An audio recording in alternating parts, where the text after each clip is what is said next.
Adija, hebu kalete kwanza begi lako la shule.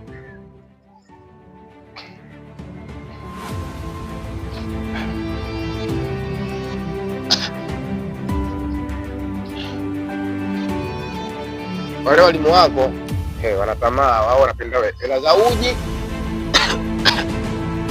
Lakini kwa kusoma wenyewe sijui kama mnasoma mitihani. Wao wanakazia tu hela za mitihani na hela za uji. Halo. Salama kwema. Wewe nani tu kurupu namuuliza Mama Adija, mimi chukua simu hii. Baba Adija, wewe una shida gani? Sasa hayo matusi umezana wewe, sasa unaniambiaje mimi hivyo wewe?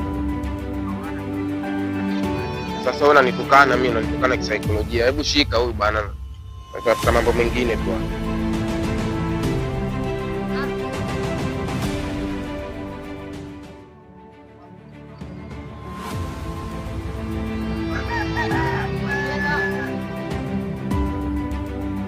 Hebu ndio eka rudi speaker bwana. Ndio mbona litazalau.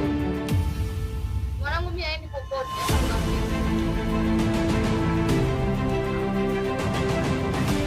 Haendi popote. Kama wewe mwanajeshi wakupeleka huko. Wewe mwanajeshi ni mjambo, sasa ndio kuonyesha. Hapa nataka nikuone. Mwanangu mimi hapa ndo watoto. Naona sasa.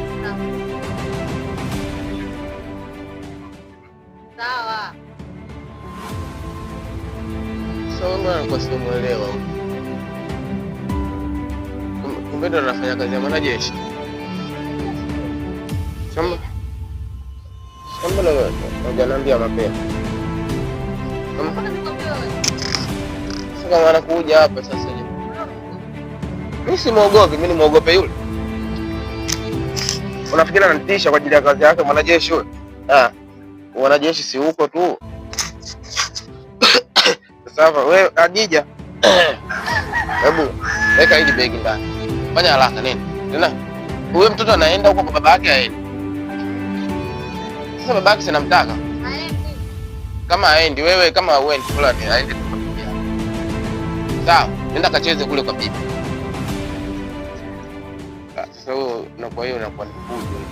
Mtu anakuwa hapa anapiga simu, anafanya matusi, ananiambia mimi mwevu, ananitukana mimi psychology nimezaa naye. Mimi mwenyewe kuniambia hivyo. Yaani unatazama nipokea simu zangu. Sasa baba mwanangu wewe nani?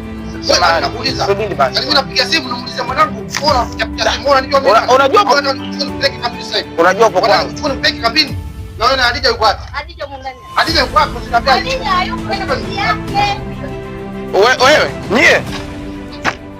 Mbona unafunga mlango? Wewe. Goodbye. Oya. Haya goyo. Amekuja na wanajeshi. Wewe fungua. Mama Adija.